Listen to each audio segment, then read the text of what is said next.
So you've been thinking about buying these beautiful backyard chickens for a long time, and it's the time of year where online hatcheries are starting to release their available breeds and available dates for the next year, and you're ready to pull the trigger on those backyard chickens, but you're not exactly sure what you need to do. My name is Jason, this is Art of Creation Homestead, and I'm going to go over the 5 things you need to consider before buying your backyard chickens.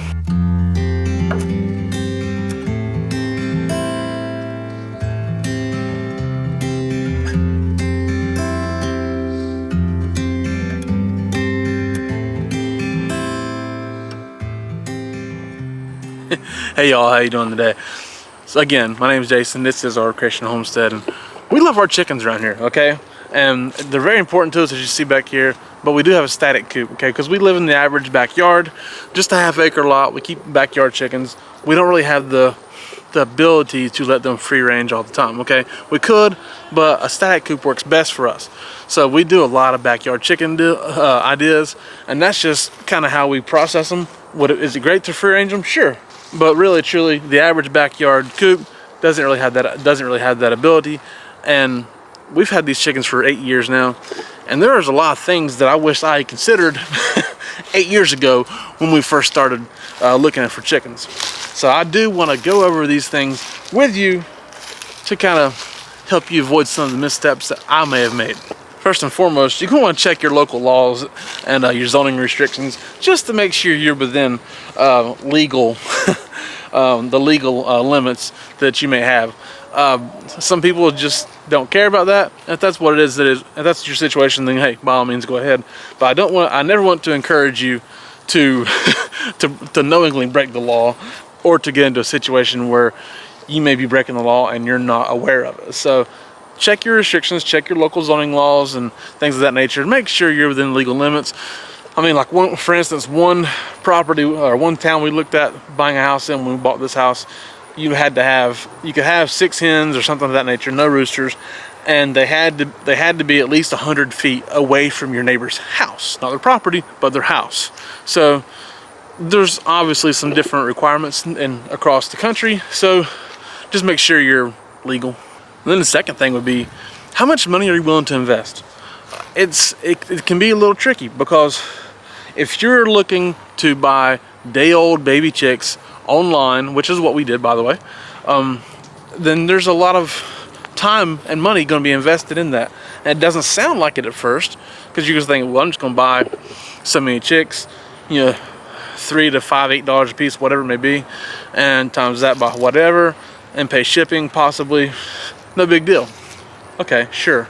But like if you buy day-old chicks, then you got to buy a small water for them, a small feeder for them, a brooding setup, okay, which needs to include a heat plate.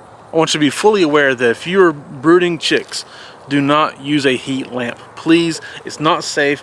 You might burn your house down, okay? Seriously, they're not safe at all. You need to get a brooding plate or a heating plate.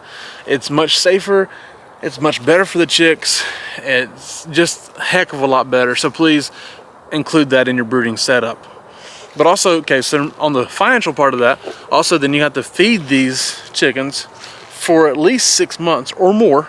Very easily could be a lot more than that, before they ever get an egg.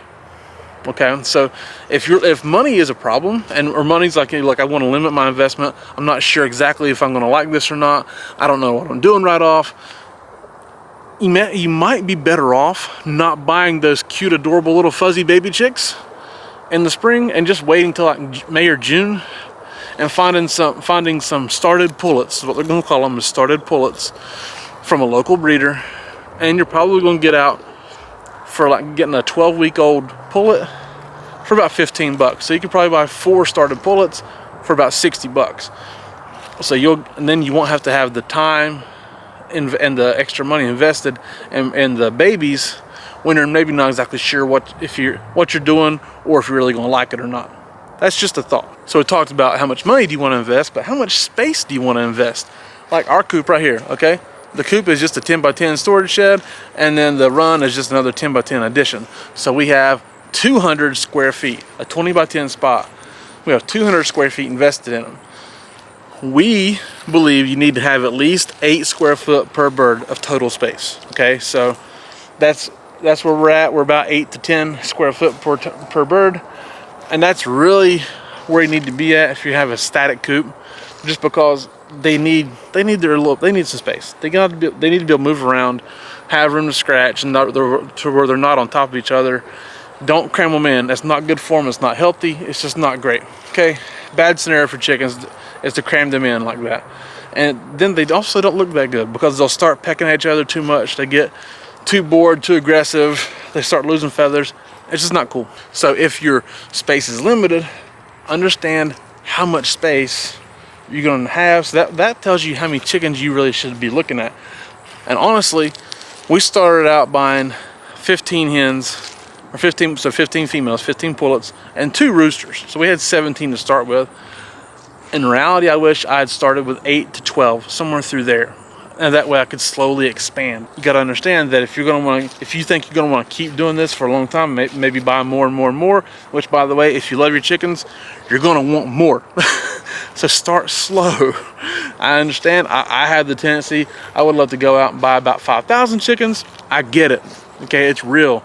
The chicken love is real. The chicken math is real. Okay, so if you have a limited space, don't max out your space to start with. Okay, maybe go 50 to 75% full, because then you can, in 2 years, buy a few more. Then you're staggering your years of age, and also staggers their laying abilities and laying prowesses. Like, we buy every 2 years. We buy chickens every 2 years because, hey, things happen and they die, right? And so we do have some 8-year-old birds.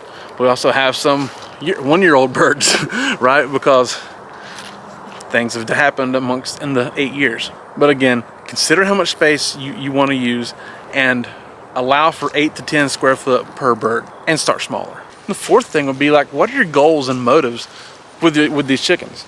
I mean, like, for me, we love the chickens. I started out just wanting some dang eggs, because I love fresh eggs.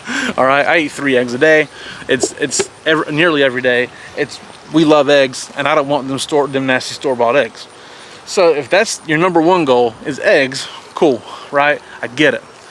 But also, do you have kids? Do you want to use them as pets? What is the whole thing here? Like, if you have children, then you're gonna want to make sure that you have breeds that children can get along with, or that get along well with children. How about that? Because kids are gonna want to pick them up. They're gonna want to pet them. They're gonna want to hold them. They're gonna want to be around them. Not every chicken does well with that. Some chickens do well with that. Like this New Hampshire Red. A New Hampshire chicken, or New Hampshire Red, is one of the best breeds for kids. We're always going to sing the praises of a New Hampshire because they are our favorite chicken, but also they've got the best personality. And also they're really hardy, they lay great eggs. They're really, truly the best breed of chicken that we've dealt with. I would recommend them for anybody, no matter your situation. There's obviously other breeds as well, like a Brahma. We've had light Brahmas. There's light Brahmas, dark Brahmas, buff Brahmas. Those are what you can readily find in America. They're a big, fluffy, sweet chicken that just wants to be held and loved. They're great for kids, and I would recommend them, especially if you're in a cold climate, which is what I'm going to talk about next. Is what's your climate, right? Right. I mean, so climate and this kind of go hand in hand. If you live in a cold climate, if you regularly spend time below 0, you're gonna want a chicken that can handle that. Not every chicken can handle that. I mean, they can, like bantams. Don't get bantams if you get really cold for very long. They probably won't make it. Okay, but like smaller breeds, there's a class of breed called Mediterranean class. There's heavy breeds. It's like most American breeds are considered heavy breeds, but like Mediterranean birds can handle it. It may not be the best. They have more of a comb, which is really hard on their comb in the wintertime if it gets really cold, because they can get frostbite, which is another thing which we can't when we talk about that and talk in winter care for your chickens. But there's a lot of things there that you need to make sure you have birds that can handle your climate. And if it's a really hot climate, you may not want these big fluffy birds that can handle the cold, because the heat might be detrimental to them, because the reality is that heat is harder on a chicken than cold, okay? But if you have chickens that are appropriate for your area, you won't have any trouble at all. I do recommend and say that most American breeds can handle both. All right, your Rhode Island Reds, New Hampshires, any kind of Plymouth Rock, which is like a barred rock or something like that. Anything, any American breed can handle it. Can handle the cold or the heat when treated appropriately. But do remember, do some research on your climate and the chickens that can handle it. I will tell you this: any chicken with a large comb will have a little more trouble than a chicken with a small pea comb or a rose comb. Okay, the comb, it does matter. So those are 5 things. Check your laws, how much money you want to invest, how much space do you want to invest, what your goals and motives, and what's your climate like. But also, I'm going to tell you this: we've experienced this over the course of our 8 years having chickens. People asking questions and seeing these questions are brought and asked of me as well. Do I need a rooster to have eggs? The answer is no. Okay. The reality of roosters is simply this: they are nice, they're beautiful. I love to hear the sound of a rooster crowing. If you've got a basic backyard setup where you have them in a coop just like this, okay, or something of that nature, you're not looking to breed your chickens. Now, if you want to have fertile eggs, you do need a rooster, okay, obviously. But if you're not looking to breed your chickens, you do not need a rooster. And contrary to popular belief, they don't really protect your chickens either, okay? They will warn the chickens. They will lead your chickens well. They will alert you and the hens if there's a problem. That's all true. But if there's a predator attack, that rooster is just getting killed. He will give his life, okay? He'll give his life for your hens, but he's not going to kill a raccoon. He's not going to ward off a raccoon. And there's been scenario, or a coyote or a mink or a fox. But like, there's been scenarios where I've heard of a rooster that might have fought off a hawk. Granted, okay, hawks can't get to them in this setup, okay? A hawk is not going to get to my chickens at all. There's really hardly anything that can penetrate my setup. So if you're protecting your chickens, you don't need anything to protect them, okay? You're the best protection they have. And a rooster really can only complicate the matters for you, because if he gets aggressive, then it makes it hard on you. He can injure your children. He can injure you. We've had an aggressive rooster. He had to go. I didn't kill him. I just gave him away. But he had to go because my wife is 5'2", 5 foot nothing, and he could have jumped and got her in the face. Okay, he was so big and athletic, he could have hit her in the face. So it's dangerous for even adults, okay, much less your children. So a rooster can only complicate matters.